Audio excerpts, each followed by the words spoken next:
Back to my new video. So ನಿಮಗೆಲ್ಲರಿಗೂ ಗೊತ್ತಿರ್ಬೋದು, already K A ಕಡೆಯಿಂದ ನಿನ್ನೆ ಏನಂದರೆ KCET ವೆರಿಫಿಕೇಷನ್ ಸ್ಲಿಪ್ನ ರಿಲೀಸ್ ಮಾಡಿದ್ದಾರೆ. ಸೊ ತುಂಬ ಸ್ಟೂಡೆಂಟ್ಸ್ಗೆ ಏನಂದರೆ ವೆರಿಫಿಕೇಷನ್ ಸ್ಲಿಪ್ ಡೌನ್ಲೋಡ್ ಆಗ್ತಾಯಿಲ್ಲ, ಮತ್ತು ಇನ್ನು ಕೆಲವೊಬ್ಬರಿಗೆ ಏನಂದರೆ ವೆರಿಫಿಕೇಷನ್ ಸ್ಲಿಪ್ಪು ಈಸಿಯಾಗಿ ಡೌನ್ಲೋಡ್ ಆಗಿದೆ. ಸೊ ಇವಾಗ ಏನಂದರೆ ಮಿಕ್ಕಿದವ್ರಿಗೆ ಏನಂದರೆ ಏನು ಶೋ ಆಗ್ತಾಯಿದೆ ಅಂದರೆ ಕೆಲವೊಬ್ಬರದ್ದು ಅಂದರೆ ಕೆಲವೊಬ್ಬರಿಗೆ ಏನಂದರೆ ವೆರಿಫಿಕೇಷನ್ ಲಿಂಕ್ ಕ್ಲೋಸ್ಡು, ಮತ್ತು ಇನ್ನು ಕೆಲವೊಬ್ಬರಿಗೆ ಏನಂದರೆ ಸೊ ಇಲ್ಲಿ ನೋಡ್ಕೋಬೋದು ಈ ಥರ ಕೂಡ ಶೋ ಆಗ್ತಾಯಿದೆ. Candidate is not 7 years study ಅಂತ ಶೋ ಆಗ್ತಾಯಿದೆ. ಸೊ ಮತ್ತೆ ನೋಡಿರಿ ಮತ್ತೇನು ಶೋ ಆಗ್ತಾಯಿದೆ. ಆ್ಯಂಡ್ ಇದು ಕೂಡ claimed SCRD number is not valid ಅಂತ ಶೋ ಆಗ್ತಾಯಿದೆ. ಸೊ ಇದನ್ನು ಬಿಟ್ಟರೆ ಮತ್ತೆ ಇನ್ನೊಂದು ಯಾವುದಂದರೆ verification slip login has been closed ಅಂತ ಈ ಥರ ಶೋ ಆಗ್ತಾಯಿದೆ. ಸೊ ತುಂಬ ಸ್ಟೂಡೆಂಟ್ಸ್ಗೆ ಅಂದರೆ ಈ ಥರ ಪ್ರಾಬ್ಲಮ್ ಆಗ್ತಾಯಿದೆ. ಸೊ ಇದ್ರ ಬಗ್ಗೆ ಏನು ವರಿ ಬೇಡ, ಯಾಕಂದರೆ ನೀವು ಎಲ್ಲಿ ಹೋಗೋ ಅವಶ್ಯಕತೆ ಇಲ್ಲ, ನಿಮ್ಮ ಫೋನಲ್ಲಿ ಡೌನ್ಲೋಡ್ ಆಗುತ್ತೆ. ಸೊ ಏನು ವರಿ ಬೇಡ. ಅಕಸ್ಮಾತ್ ನಿಮ್ಮ ಫೋನಲ್ಲಿ ಬರಲಿಲ್ಲ ಅಂದರೆ ಇವತ್ತು ಸಾಯಂಕಾಲವರೆಗೂ ಎಲ್ಲ ಸರಿ ಹೋಗುತ್ತೆ. ಯಾಕಂದರೆ ಸರ್ವರ್ ಎರರಿಂದ ಮೀನ್ಸ್ ತುಂಬ ಸ್ಟೂಡೆಂಟ್ಸ್ ಒಮ್ಮೆ KA ವೆಬ್ಸೈಟ್ಲಿ ವಿಸಿಟ್ ಮಾಡಿದರೆ ಸರ್ವರ್ ಫುಲ್ ಡೌನ್ ಆಗಿಬಿಡುತ್ತೆ. ಸೊ ಅದಕ್ಕೆ ಏನಂದರೆ ವೇಟ್ ಮಾಡಿರಿ, ಏನಾಗಲ್ಲ. ಸಾಯಂಕಾಲ ಅಥವಾ ನಾಳೆ ಬೆಳಗ್ಗೆವರೆಗೂ ವೇಟ್ ಮಾಡಿರಿ. ಇದಕ್ಕೆ ಲಾಸ್ಟ್ ಡೇಟ್ ಅಂತ ಏನು ಮೆನ್ಷನ್ ಮಾಡಿರಲ್ಲ. ನಿಮ್ಮ ಆಬ್ಸೆಂಟ್ರಿವರೆಗೂ ಈಸಿಯಾಗಿ ಡೌನ್ಲೋಡ್ ಮಾಡ್ಕೋಬೋದು. ಈ ಲಿಂಕ್ ಯಾವಾಗಾದರೂ ಆ್ಯಕ್ಟಿವ್ ಇದ್ದೇ ಇರುತ್ತೆ. ಸೊ ಅದ್ರ ಬಗ್ಗೆ ನೋಡಿ ಬೇಡ. ಸೊ ಯಾರೂ ಭಯ ಪಡಬೇಡ್ರಿ, ಮತ್ತು ನಿಮ್ಮದು ವೆರಿಫಿಕೇಷನ್ ಸ್ಲಿಪ್ನ ಈಸಿಯಾಗಿ ಡೌನ್ಲೋಡ್ ಆಗುತ್ತೆ. ಸೊ ನೆಕ್ಸ್ಟ್ ಏನಂದರೆ ಇವಾಗ ಸ್ಲಿಪ್ ಡೌನ್ಲೋಡ್ ಮಾಡ್ಕೊಂಡ ಮೇಲೆ ಅದರಲ್ಲಿ ಏನೇನಿದೆ ಅದನ್ನು ಫಸ್ಟ್ ಕರೆಕ್ಟಾಗಿ ನೋಡ್ಕೊಳ್ರಿ. ಅದ್ರ ಬಗ್ಗೆ ನಾನು ನೆಕ್ಸ್ಟ್ ವಿಡಿಯೋದಲ್ಲಿ ಕರೆಕ್ಟಾಗಿ ಡೀಟೇಲ್ಸಾಗಿ ಹೇಳ್ತೀನಿ, ಏನೇನು ನೋಡ್ಕೋಬೇಕು, ಏನೇನಿದೆ ಏನೇನಿಲ್ಲ. ಸೊ ಅದ್ರ ಬಗ್ಗೆ ವಿಡಿಯೋ ಮಾಡ್ತೀನಿ, ಅದ್ರ ಬಗ್ಗೆ ನುರಿಬೇಡ. ಸೊ ಜಸ್ಟ್ ಈ ವಿಡಿಯೋದಲ್ಲಿ ಏನಂದರೆ ನಿಮಗೆ ನಾನು ಜಸ್ಟ್ ಹೇಳಕ್ಕೆ ಬಂದಿದ್ದೀನಿ. ಸೊ ಯಾರ್ಯಾರಿಗೆ ಏನು ಪ್ರಾಬ್ಲಮ್ ಶೋ ಆಗ್ತಾ ಇದೆಯಲ್ಲ ಅದೆಲ್ಲ ಕರೆಕ್ಟಾಗಿ ಹೋಗ್ಬಿಡುತ್ತೆ. ಸಾಯಂಕಾಲ 6 ಗಂಟೆ ಎಲ್ಲ ನಾಳೆ ಬೆಳಗ್ಗೆವರೆಗೂ ನಿಮ್ಮ ವೆರಿಫಿಕೇಷನ್ ಸ್ಲಿಪ್ನ ಡೌನ್ಲೋಡ್ ಮಾಡ್ಕೋಬೋದು ಈಸಿಯಾಗಿ. ನಿಮ್ಮ ಫೋನಲ್ಲಿ ಆಗಲಿಲ್ಲ ಅಂದರೆ ನಿಯರ್ ಇರೋ ಸೈಬರ್ ಸೆಂಟ್ರ್ ಅಥವಾ ನೀವೇನು CET ಅಪ್ಲಿಕೇಶನ್ ಹಾಕಿರ್ತೀರಲ್ಲ ಅಲ್ಲಿ ಹೋಗಿ ನೀವು ಈಸಿಯಾಗಿ ಡೌನ್ಲೋಡ್ ಮಾಡ್ಕೋಬೋದು, ಡೌನ್ಲೋಡ್ ಆಗುತ್ತೆ. ಮತ್ತು ಯಾರ ಹತ್ರ ಪಾಸ್ವರ್ಡ್ ಇಲ್ಲ ಅಥವಾ ನಿಮಗೆ ಪಾಸ್ವರ್ಡ್ ನೆನಪಿಲ್ಲ ಅಂದರೆ ಹ್ಯಾಂಗೆ ಪಾಸ್ವರ್ಡ್ ರಿಸೆಟ್ ಯಾವ ರೀತಿ ಮಾಡ್ಕೋಬೇಕು ಅದು ಕೂಡ ಹೇಳ್ತೀನಿ. ಯಾಕಂದರೆ ವಾಟ್ಸಪ್ಪಲ್ಲಿ ತುಂಬ ಸ್ಟೂಡೆಂಟ್ಸು ಅದನ್ನೇ ಕೇಳಿದ್ದಾರೆ, ಅಣ್ಣ ಯಾವ ರೀತಿ ಫಾರ್ವರ್ಡ್ ಪಾಸ್ವರ್ಡ್ ಮಾಡ್ಕೋಬೇಕಂತ ಕೂಡ ಕೇಳಿದ್ದಾರೆ. ಸೊ ಅದನ್ನು ತೋರಿಸ್ತೀನಿ, ನೋಡ್ಕೊಳ್ರಿ ಇವಾಗ ಕರೆಕ್ಟಾಗಿ.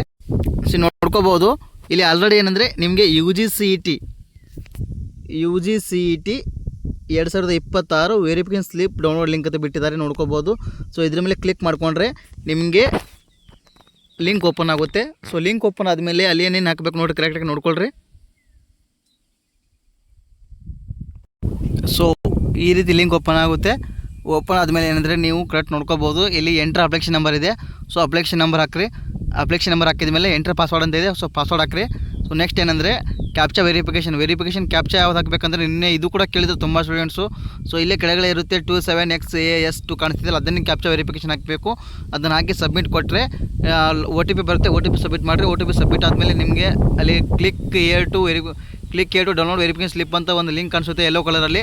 ಸೊ ಅದರ ಮೇಲೆ ಕ್ಲಿಕ್ ಮಾಡಿಕೊಂಡು ನೀವು ಡೌನ್ಲೋಡ್ ಮಾಡ್ಕೋಬೋದು. ಸೊ ನೆಕ್ಸ್ಟ್ ಅಕಸ್ಮಾತ್ ನಿಮ್ಮ ಹತ್ರ ಪಾಸ್ವರ್ಡ್ ನೆನಪಿರಲಿಲ್ಲ ನಿಮಗಂದರೆ, ಅಥವಾ ನಿಮ್ಮ ಹತ್ರ ಪಾಸ್ವರ್ಡ್ ಇಲ್ಲ ಅನ್ನೋರು ಇಲ್ಲಿ ಫಾರ್ಗಾಟ್ ಆಪ್ಷನ್ ಮೇಲೆ ಕ್ಲಿಕ್ ಮಾಡಿಕೊಂಡು ಅಲ್ಲಿ ನಿಮ್ಮ ಅಪ್ಲಿಕೇಶನ್ ನಂಬರ್ ಹಾಕಿ. ಸೊ ಅಲ್ಲಿ ಇನ್ನೊಂದು ಲಿಂಕ್ ಓಪನ್ ಆಗುತ್ತೆ, ಇದ್ರ ಮೇಲೆ ಕ್ಲಿಕ್ ಮಾಡ್ಕೊಂಡ್ರೆ ನೋಡ್ಕೋಬೋದು ಇಲ್ಲಿ. ಸೊ ಇಲ್ಲೇನು ಬರುತ್ತೆ ನೋಡಿರಿ, ಅಪ್ಲಿಕೇಶನ್ ನಂಬರು ಮತ್ತು ಕ್ಯಾಪ್ಚಾ ವೆರಿಫಿಕೇಷನ್ ಹಾಕಿ ಸೆಂಡ್ OTP ಮಾಡಿದರೆ ನಿಮಗೆ ಅಲ್ಲಿ ಏನಂದರೆ OTP ಬರುತ್ತೆ. OTP ಸಬ್ಮಿಟ್ ಮಾಡಬೇಕು. ಸೊ ಸಬ್ಮಿಟ್ ಮಾಡಿದ್ಮೇಲೆ ನಿಮಗೆ ಕ್ರಿಯೇಟ್ ಪಾಸ್ವರ್ಡ್ ಅಂತ ಕೊಡುತ್ತೆ. ಸೊ ಅದನ್ನು ಏನು ಪಾಸ್ವರ್ಡ್ ಕ್ರಿಯೇಟ್ ಮಾಡಿರ್ತಿರಲ್ಲ ಅದನ್ನು ಒಂದು ಕಡೆ ಸೇವ್ ಮಾಡ್ಕೊಂಡು ಇಟ್ಕೊಳ್ರಿ. ನೆಕ್ಸ್ಟ್ ನಿಮಗೆ ಆಬ್ಸೆಂಟ್ರಿ ಮಾಡುವಾಗ ಅಥವಾ ಯಾವಾಗಾದ್ರೂ ಲಾಗಿನ್ ಮೀನ್ಸ್ ನೆಕ್ಸ್ಟ್ ಟೈಮ್ ಒಟ್ಟಾರೆ ನಿಮಗೆ ಯೂಸ್ ಆಗುತ್ತೆ. ಅಪ್ ಟು ನಿಮಗೆ ಕಾಲೇಜ್ ಅಡ್ಮಿಷನ್ ಆಗೋವರೆಗೂ ಪಾಸ್ವರ್ಡ್ ವೆರಿ ಇಂಪಾರ್ಟೆಂಟು, ಯೂಸ್ ಆಗುತ್ತೆ. ಸೊ ಅದಕ್ಕೆ ಈ ರೀತಿ ಪಾಸ್ವರ್ಡ್ ಕ್ರಿಯೇಟ್ ಮಾಡಿಕೊಂಡು ನೀವು ಸೇವ್ ಮಾಡ್ಕೊಂಡು ಇಟ್ಕೊಳ್ರಿ. ನೆಕ್ಸ್ಟ್ ಪಾಸ್ವರ್ಡ್ ಕ್ರಿಯೇಟ್ ಮಾಡಿದ್ಮೇಲೆ ನೀವೇನು ಪಾಸ್ವರ್ಡ್ ಕ್ರಿಯೇಟ್ ಮಾಡಿರ್ತೀರ ಅದನ್ನೇ ಬ್ಯಾಕ್ ಪೇಜ್ಗೆ ಬಂದು ಲಾಗಿನ್ ಆಗಿ ನೀವೇನು ಪಾಸ್ವರ್ಡ್ ಕ್ರಿಯೇಟ್ ಮಾಡಿರ್ತೀರ ಆ ಪಾಸ್ವರ್ಡ್ ಹಾಕಿ ಲಾಗಿನ್ ಆಗ್ಬೋದು. ಲಾಗಿನ್ ಆದರೆ ನಿಮಗೆ ಓಪನ್ ಆಗಿಬಿಡುತ್ತೆ. ವೆರಿಫಿಕೇಷನ್ ಸ್ಲಿಪ್ನ ಈಸಿಯಾಗಿ ಡೌನ್ಲೋಡ್ ಮಾಡ್ಕೋಬೋದು. ಸೊ ಇಷ್ಟು ವೆರಿಫಿಕೇಷನ್ ಸ್ಲಿಪ್ ಬಗ್ಗೆ ಅಪ್ಡೇಟ್ಸು. ಸೊ ನೆನಪಿರಲಿ ಏನಂದರೆ ಕರೆಕ್ಟಾಗಿ ಯಾರಿಗೆ ಏನೇನು ಪ್ರಾಬ್ಲಮ್ ಶೋ ಆಗ್ತಿದೆಯಲ್ಲ ಕರೆಕ್ಟಾಗಿ ನಿಮಗೆ ಸಾಯಂಕಾಲ 6 ಗಂಟೆ ಅಥವಾ ನಾಳೆ ಬೆಳಗ್ಗೆವರೆಗೂ ಡೌನ್ಲೋಡ್ ಆಗುತ್ತೆ. ಅದ್ರ ಬಗ್ಗೆ ನುರಿಬೇಡ. ಸೊ ಸರ್ವರ್ ಎರರಿರೋ ಕಾರಣದಿಂದ ಹಂಗೆ ಶೋ ಆಗ್ತಾ ಇರುತ್ತೆ. ಸೊ ಅದ್ರ ಬಗ್ಗೆ ನುರಿ ಪಡಬೇಡ್ರಿ, ಡೌನ್ಲೋಡ್ ಆಗಿಬಿಡುತ್ತೆ ಎಲ್ರಿಗೂ. ಆಗ ನಾನು ಹೇಳಿದೆ ಅಲ್ಲ, ನಿಯರ್ ಇರೋ ಸೈಬರ್ ಸೆಂಟರ್ ಅಥವಾ ನಿಮ್ಮ ಫೋನಲ್ಲಿ ನಿಮ್ಮ ಮನೇಲಿ ಯಾರಾದ್ರು ಲ್ಯಾಪ್ಟಾಪ್ ಇದ್ದರೆ ಅದರಲ್ಲಿ ಟ್ರೈ ಮಾಡಿರಿ, ಡೌನ್ಲೋಡ್ ಆಗುತ್ತೆ. ನಿನ್ನೆ ನೈಟಿಂದ ನನಗೆ ತುಂಬ ಸ್ಟೂಡೆಂಟ್ಸ್ ಮೆಸೇಜ್ ಮಾಡಿದ್ರು ಡೌನ್ಲೋಡ್ ಆಗ್ತಾಯಿಲ್ಲ ಅಂತ. ಬಟ್ ಇವತ್ತು ಬೆಳಗ್ಗೆ ಆಲ್ಮೋಸ್ಟ್ 50% ಸ್ಟೂಡೆಂಟ್ಸ್ಗೆ ಡೌನ್ಲೋಡ್ ಆಗಿದೆ, ನನಗೆ ವಾಟ್ಸಪ್ ಕೂಡ ಕಳಿಸಿದ್ದಾರೆ. ಸೊ ಇನ್ನೊಂದೇನೆಂದರೆ ವೆರಿಫಿಕೇಷನ್ ಸ್ಲಿಪ್ನ ನಿಮ್ಮ ಸೇಫ್ಟಿ ಅದು ವೆರಿ ಇಂಪಾರ್ಟೆಂಟು. ಆಬ್ಸೆಂಟ್ರಿಗೋಸ್ಕರ ತುಂಬಾ ಇಂಪಾರ್ಟೆಂಟು. ಸೊ ಅದಕ್ಕೆ ಏನಂದರೆ ಕರೆಕ್ಟಾಗಿ ಇಟ್ಕೋಬೇಕು.